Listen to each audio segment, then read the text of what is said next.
Hello students.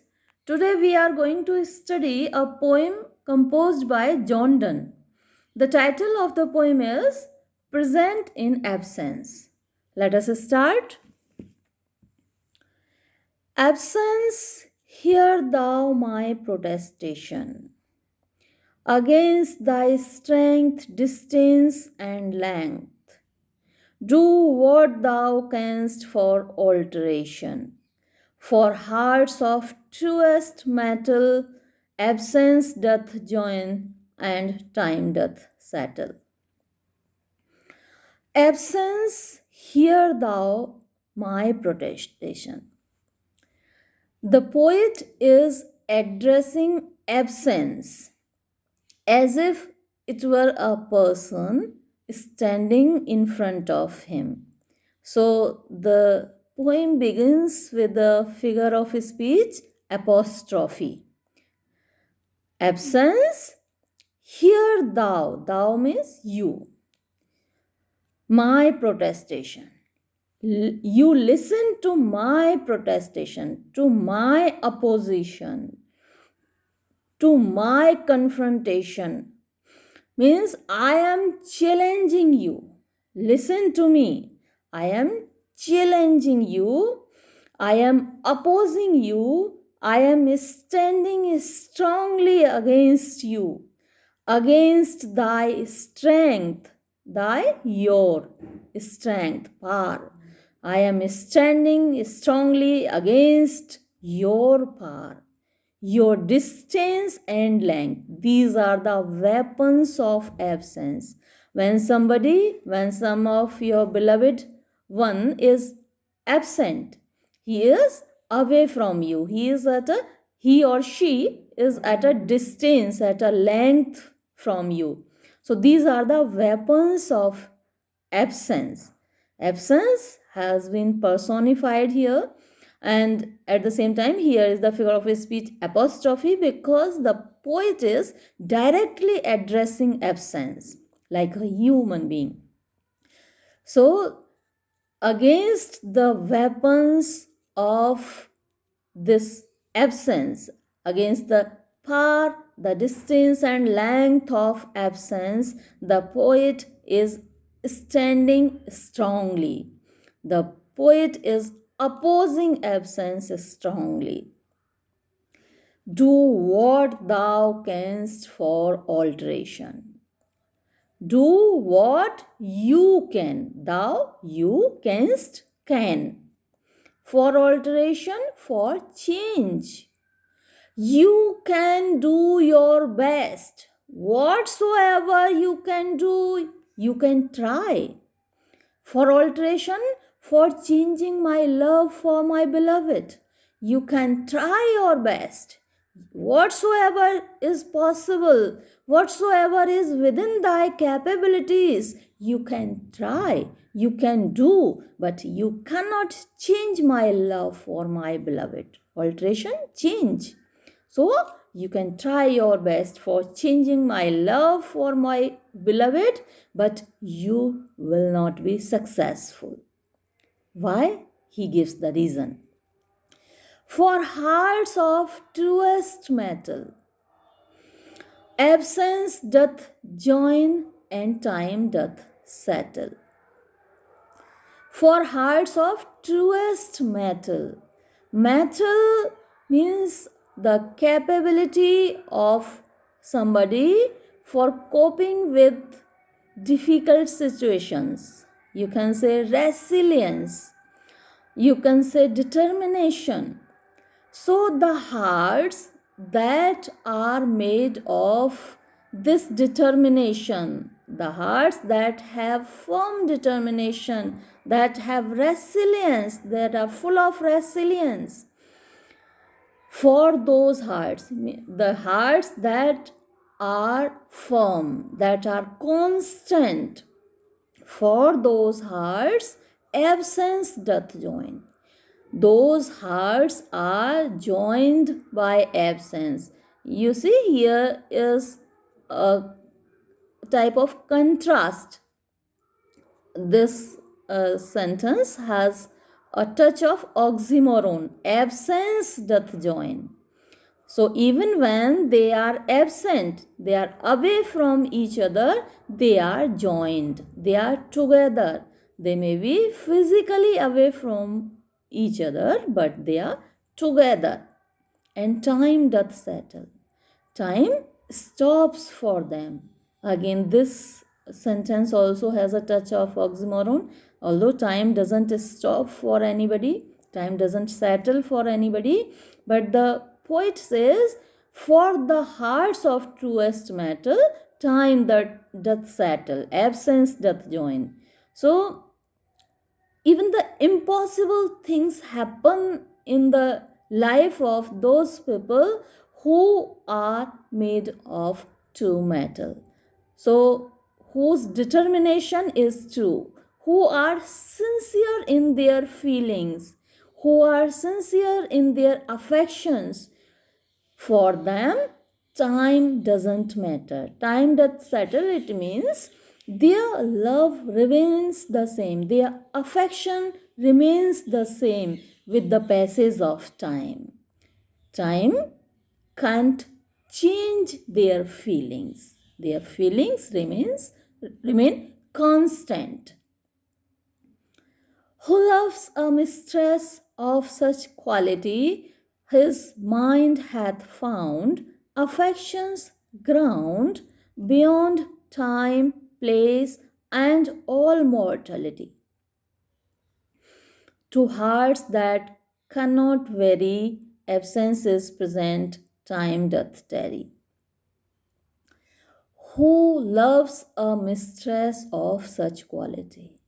A person, a lover who loves his mistress, who loves his beloved for his qualities, for not for her physical beauties, but for her quality.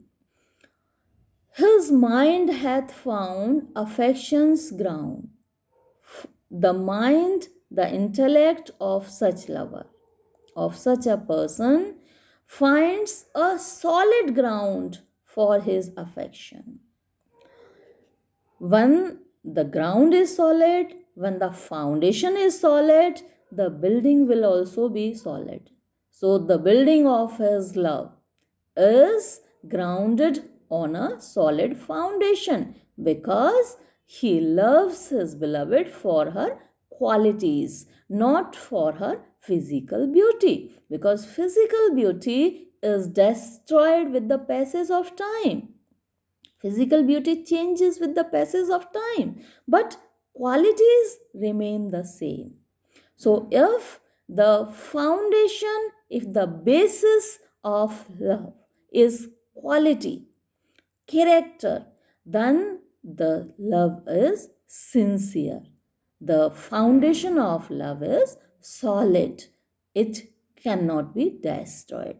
It cannot be moved. It cannot be changed. Affection's ground beyond time, place, and all mortality. So, time cannot do anything to such love. Time cannot change it. Place cannot change it. Mortality, death, even death cannot change it. So, if the love is grounded on the qualities of the beloved, then it is beyond time, place, and mortality. The passage of time, the distance of place, and mortality and death cannot change the sincere feelings of true heart. When the heart loves its mistress, its beloved, for her qualities, because qualities will remain the same. Physical beauty will be destroyed, physical beauty will be changed, but qualities, they prepare a solid ground for affection, for love. To hearts that cannot vary. Vary means change. This is the verb out of which the adjective various comes. So, vary means to change. So the hearts that cannot change with the passage of time, that remain sincere, that remain constant. For those hearts, absence is present. Again, this is a sentence with a touch of oxymoron, with a touch of contrast. Absence is present. So, when their beloved is absent, even then he or she is present in their hearts, in their minds, in their soul. And time doth tarry. Tarry means stop. Time stops for them. Time waits for them. And you see, time is written in capital letter. It has been personified here, like a person who waits for you. If you are busy and some person is waiting for you, like that person, time waits for them. Time doth tarry, time waits for them, time stops for them, like a person. So here, time has been personified. Absence is present and time doth tarry. In absence is present, you have the figure of speech, oxymoron, and here time doth tarry, you have the figure of speech, personification, and in the first sentence, in the first line, you had the figure of speech, apostrophe, absence, hear thou my protestation. He is talking to absence directly. So here is the figure of speech, apostrophe, and in this line absence is present. Here is the figure of speech, oxymoron, time doth tarry. Here is the figure of speech, personification. My senses want their outward motion, which now within reason doth win, redoubled by her secret notion, like rich men that take pleasure in hiding more than handling treasure. My senses want their outward motion. The senses of the poet, you have five senses, all of us have five senses. So the senses of the poet want to perceive the beloved. They are impatient to perceive the beloved. Eyes, for example, want to see her. Ears, for example, want to listen her voice. So senses want their outward motion. The senses of the poet want to perceive the beloved, but which now within reason doth win.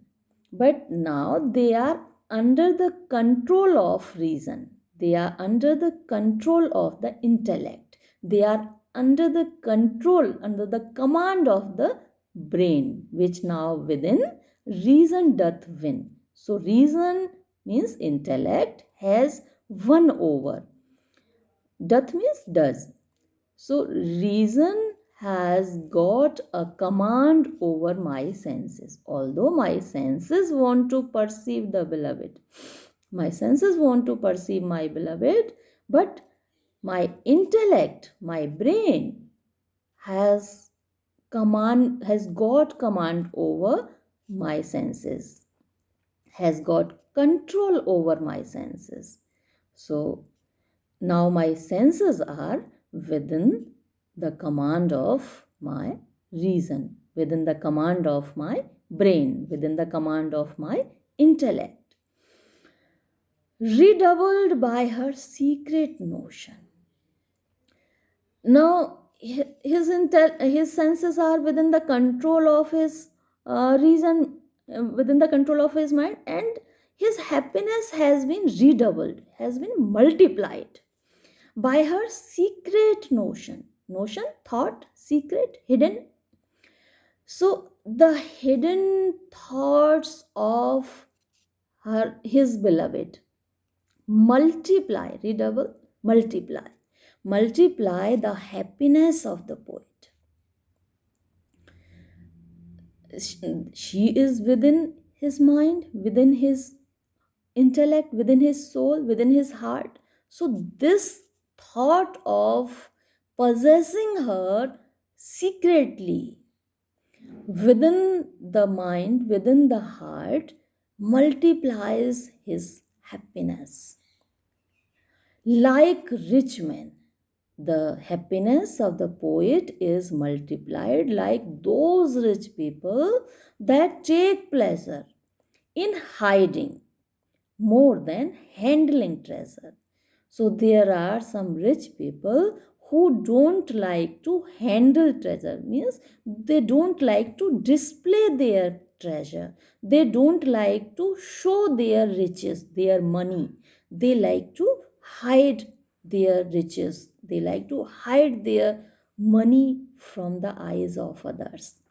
In the same way, the poet is very happy to hide his beloved within his mind, within his heart, away from the eyes of this world. He is very happy. His happiness is redoubled, multiplied, because he is now like those rich people who take pleasure in hiding their treasure, in hiding their money. So the beloved of the poet is like a treasure, and that treasure is secretly hidden within his mind, within his heart. So he is very happy. By absence, this good means I gain. By the absence of the beloved, I gain a profit. Good means profit. A positive aspect, a positive point.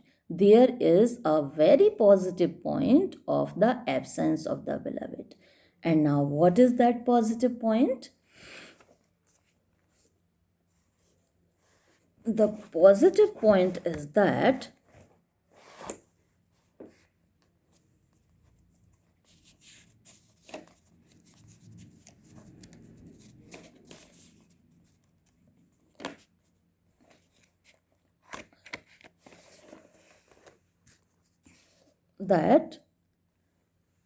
I can catch her where none can watch her, because the beloved is inside the heart of the poet, inside the brain of the poet. Nobody can watch her, while the poet is able to catch her, the poet is able to embrace her. In some close corner of my brain, there I embrace and kiss her. So, in a secret corner of my brain, where the eyes of the world cannot watch her, cannot see her, where the disturbing elements of the world cannot disturb them. So, in that close corner, in that secret place, in that secret corner of my brain, there I embrace and kiss her. He can embrace her, he can kiss her, he can make love with her, and so enjoy her and none miss her. So he can enjoy her company, and there is no question of missing her, because she is always present there. She is always present in his mind. She is always present in his heart. She is always present in his soul. So there is no question of missing her. She may be physically away from her, but she is always present with her. With She may be physically away from him, but she is always present with him. So, as you see, the poem is divided into four stanzas, uh, and each stanza has 6 lines. And see the rhyme scheme: protestation, alteration, A, protestation, alteration, strength, length. So A, B, B, A, and metal, settle, C, C. So this is the rhyme scheme which continues in all the stanzas, in all the four stanzas. And I have already discussed with you the figures of speech. You see the beauty of the poem, and this is a metaphysical poem. John Donne, as you know, is a metaphysical poet. So I hope the poem is clear to you. Thank you.